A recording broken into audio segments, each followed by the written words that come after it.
बहुत लोगों का मेरे वीडियो के नीचे कमेंट आता है कि भैया क्या मैं डिप्लोमा और अप्रेंटिसशिप रेलवे से एक साथ कर सकता हूँ कि नहीं, या फिर BA, BSc, BCom, BEd, ETC मैं एक साथ कर सकता हूँ कि नहीं, इससे हमें कोई दिक्कत का सामना तो नहीं करना पड़ेगा।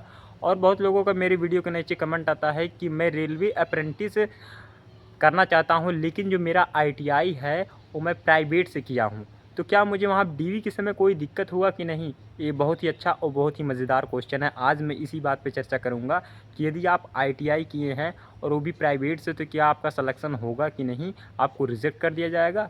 और दूसरा क्वेश्चन, क्या हम अप्रेंटिस के साथ दूसरा कोई डिग्री कर सकते हैं कि नहीं, क्या हमें भविष्य में कोई दिक्कत का सामना करने को तो नहीं मिलेगा। तो नमस्कार दोस्तों, मेरा नाम है अभिषेक, मैं कर रहा हूँ एनसीआर प्रयागराज से अप्रेंटिसशिप।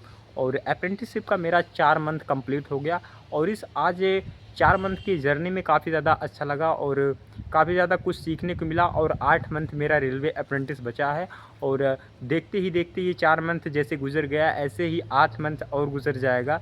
और आप सभी का आशीर्वाद रहा तो हो सकता है कि रेलवे ग्रुप डी में सिलेक्शन पाएंगे, और नहीं पाएँ तब भी कोई बात नहीं, कोशिश जारी रहेगी। तो चलिए चलते हैं, आज इन 2 टॉपिकों पे बात किया जाए। देर ना करते हुए इस वीडियो को स्टार्ट करते हैं। देखिए, सबसे पहले मैं बात करता हूँ कि क्या रेलवे अप्रेंटिस के साथ साथ हम और अलग डिग्री ले सकते हैं, जैसे diploma, BA, BSc, BCom, BEd.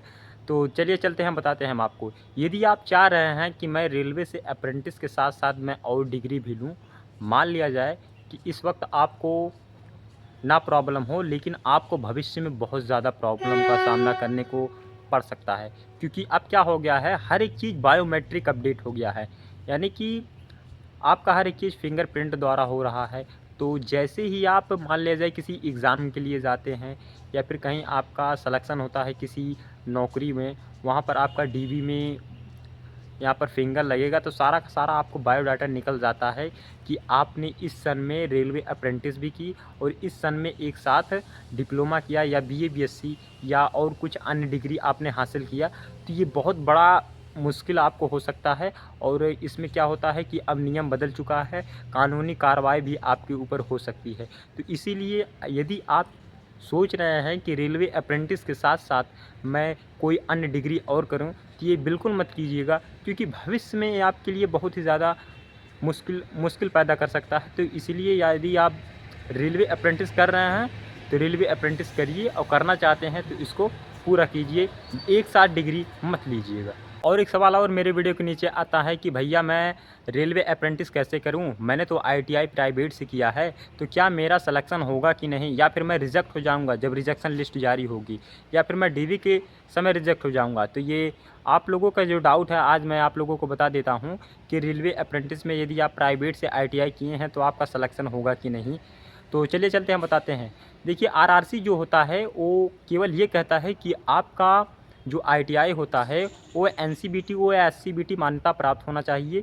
ये मैटर नहीं करता कि आप गवर्नमेंट से आईटीआई किए हैं या फिर आप प्राइवेट से आईटीआई किया हो। यदि आपका परसेंटेज, एवरेज परसेंटेज अच्छा रहता है, यदि आपका मेरिट लिस्ट में नाम आता है, आप डीवी में आपका डीवी सफल होता है और फाइनल डीवी में आपका नाम आता है, तो आप रेलवे अप्रेंटिस के लिए एलिजिबल हो जाते हैं और आपका कॉन्ट्रैक्ट साइन हो जाता है।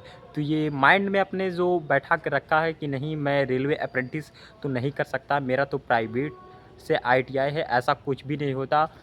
मैं खुद प्राइवेट से आईटीआई किया हूँ और यहाँ पर रेलवे अप्रेंटिस कर रहा हूँ। और बहुत से लोग प्राइवेट से, अधिकतर तो मैं जान रहा हूँ कि ये बहुत रियल फैक्ट दोस्तों, जो कोई नहीं बताएगा, कि अधिकतर लोग रेलवे अप्रेंटिस करते हैं, लेकिन उनका आईटीआई जो होता है वो प्राइवेट से ही होता है, गवर्नमेंट से बहुत कम लोगों का होता है। बाकी आपका कौन सा है आप लोग कमेंट में ज़रूर बताइएगा। और चलिए चलते हैं, अगले टॉपिक की तरफ बढ़ते हैं। और अगला क्वेश्चन ये रहता है कि हमारी वीडियो के नीचे मैं अधिकतर ये कमेंट पढ़ता रहता हूँ, कोशिश करता हूँ कि उन टॉपिक पे वीडियो बनाऊँ, लेकिन एक कमेंट मुझे फिर याद आ गया। और अक्सर यही क्वेश्चन लोग मेरी वीडियो में पूछते हैं कि भैया रेलवे अप्रेंटिस हम कहाँ से करें। देखिए, मैंने कितनी बार बताया है कि आप रेलवे अप्रेंटिस जब भी भरिएगा, कोशिश करिएगा आप डिवीज़न से भरें। यदि आपका वर्कशॉप में ड्यूटी लग जाएगा तो आपका, अब क्या कहूँ मैं, काम करते करते हालत ख़राब हो जाएगी, क्योंकि मैंने वर्कशॉप में लगभग 15 दिन तक मैंने काम किया है। तो 15 दिन का एक्सपीरियंस मुझे रहता है, वहाँ पर कैसा काम कराया जाता है मैं आपको बता नहीं सकता। इसीलिए मैंने अपना ट्रांसफ़र इधर करा दिया।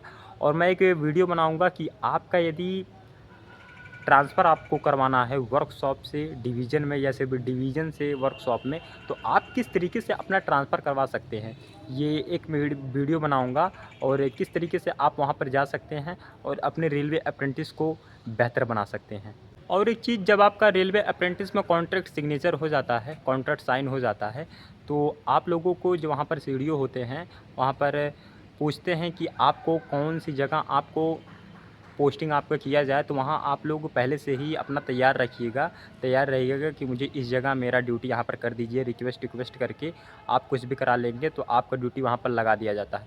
क्योंकि क्या होता है कि बाद में आपका एक बार जब ड्यूटी लग जाता है ना, तो आपको फिर ट्रांसफ़र करवाने में बहुत ही ज़्यादा दिक्कत करने को मिलता है। और मैं बताऊँगा भी आपको कि आप ट्रांसफ़र कैसे करवा सकते हैं, मैंने कैसे अपना ट्रांसफ़र करवाया। बाकी सब चीज़ ठीक है, रेलवे अप्रेंटिस कीजिए और ग्रुप डी में अच्छा फ़ायदा पाइए। बाकी आपकी मर्ज़ी, मैं तो हर वीडियो में बताता रहता हूँ। यदि आप पढ़ने में अच्छे हैं, यदि आप चाहते हैं कि मैं रेलवे अप्रेंटिस नहीं, मैं वैसे डायरेक्ट नौकरी पा सकता हूँ, तो आप उसको भी कर सकते हैं। यदि आप चाहते हैं कि मैं रेलवे अप्रेंटिस करूँ, तो आप रेलवे अप्रेंटिस भी कर सकते हैं। और आज दोपहर का समय है, मैं आप लोगों को दिखा दूँ, ये कुछ इस प्रकार का देख सकते हैं कितना ज़्यादा धूप है। लेकिन धूप में मेरा ड्यूटी नहीं लगा है, मेरा ड्यूटी जो होता है वो काम 4 बजे से स्टार्ट होता है, तो ऐसे ही बैठा रहता हूँ। तो मैंने सोचा क्यों ना आप लोगों को एक इन्फॉर्म दे दिया जाए कि रेलवे अप्रेंटिस के साथ-साथ और अन्य डिग्री आप नहीं कर सकते। पहला डाउट ये आप लोगों को क्लियर हो गया होगा। दूसरा कि आपका प्राइवेट से आईटीआई किए हों या गवर्नमेंट से, ये बिल्कुल भी फ़र्क नहीं पड़ता, आपका परसेंटेज फ़र्क पड़ता है। यदि आपका परसेंटेज है और एनसीवीटी से आप आईटीआई किए हो या एससीवीटी से मान्यता प्राप्त हो, तो आपका रेलवे अप्रेंटिस आप कर सकते हैं, आपका सिलेक्शन हो जाएगा। तो बस आज की मेरी हेल्पफुल वीडियो आप लोगों को कैसी लगी कमेंट में ज़रूर बताइएगा, और जो भी क्वेश्चन हो आप हमारे कमेंट के माध्यम से पूछिएगा, मैं उसका उत्तर देने का प्रयास करूँगा। तो चलते हैं, मिलते हैं किसी और नए अदर कंटेंट के साथ, तब तक के लिए बाय बाय।